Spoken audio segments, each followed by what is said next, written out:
When I was pastoring at First Baptist Heavener, somebody was in the hospital. Don't even remember who it was, but I had an old deacon, my oldest deacon. His name was Curtis Norval.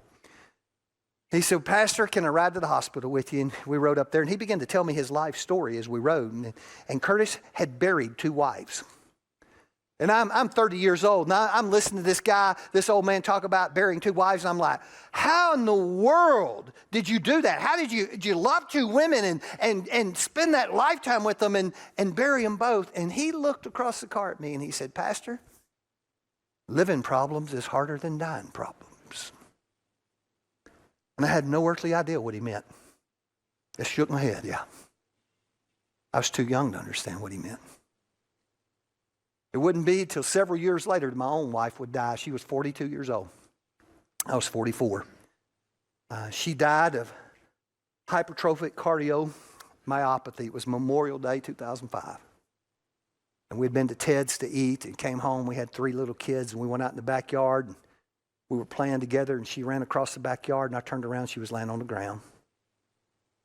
And her hands had curled. And I ran to her and I looked at my oldest daughter. I said, get the phone and call 911. And we stood there around my wife while she died. I went to bed that night. I woke up the next morning and I thought I'd had a bad dream. That none of this was real, but it was real. In the blink of an eye, I'd become the single father of 3 kids, 9, 10, and 12. And the hardest period of my life began. I went into a deep, dark hole called grief. And I want to talk to you about what grief looks like, because no matter what you go through, make this jump, grief is the same. Grief is about dealing with the death of something, whatever it is. And the stages and the reactions are the same. Everybody's a little different, but we all deal with it. And my default emotion was anger. And so I'm immediately mad, and I'm mad because this happened to me. Why did this happen to me? Because in my mind, here was my life. I had a great job. I would have been retired and wealthy, and God said, I don't want you to do that job. I want you to go be a minister. So I said, okay, then you did this to me. You messed my life up when I'm trying my best to do what you want, and that doesn't make any sense to me. If you're powerful, you could have stopped it. If you loved me, you should have stopped it. But you didn't do anything. You didn't do nothing, and I'm mad, God. And here's what happens with anger. Once you get mad, it all trickles downhill. So not only was I mad at God, I was mad at everything that moved and breathed. If you were happily married, I couldn't stand you because I lost that. Show up at church, everybody sitting around holding hands. I tried to quit. Tried to find something else to do.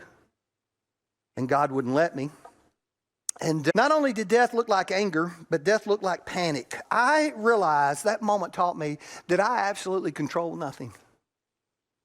Because I tried to stop death and I couldn't. When my oldest son was a little baby, he'd cry real hard and he'd pass out. And we go to the doctor because this scares us to death as this kid cries and he just goes, bloop. And the doctor said, just blow in his face. He'll come back. And so he passes out and we're like, my wife dies. And I'm on the ground on my hands and knees blowing in her face trying to get her to breathe. Because I'm doing everything I know to do. To not let death take her. Did CPR, did everything. And yet what I found out was things can happen and they will happen. And I lived in panic that they would come back to my life. Which led to fear. Right, it led to fear. If this can happen to my wife, who else can it happen to? Will it happen to my kids? Every time the phone rings, I literally break out in a sweat. Every time the phone rings. When my oldest son turned 12 years old, he looked at me. And it's his birthday, and he's sitting on my couch, and he's crying. And he says to me, Daddy, promise me God will never do this again to us. And I said, I can't make that promise because I don't know. I don't know. And so I lived with the reality, because bad things did happen to me, that they can happen easily. Grief looked like anger and panic and fear, but it really looked like loneliness. I was abandoned. My bed was cold and empty, and I didn't get to look at my wife for the last time and go, babe, I love you. She was gone. And so I thought I was doomed. What I forgot was that God wasn't in the same hole I was in. He wasn't in the hole at all. And he could see what I could not see. And he knew what I did not know. The same is true for you today. Hear me. I hope you understand that no matter what dug the hole you're in, God's not in it. He's still God. And I'm going to tell you what the desire of his heart is.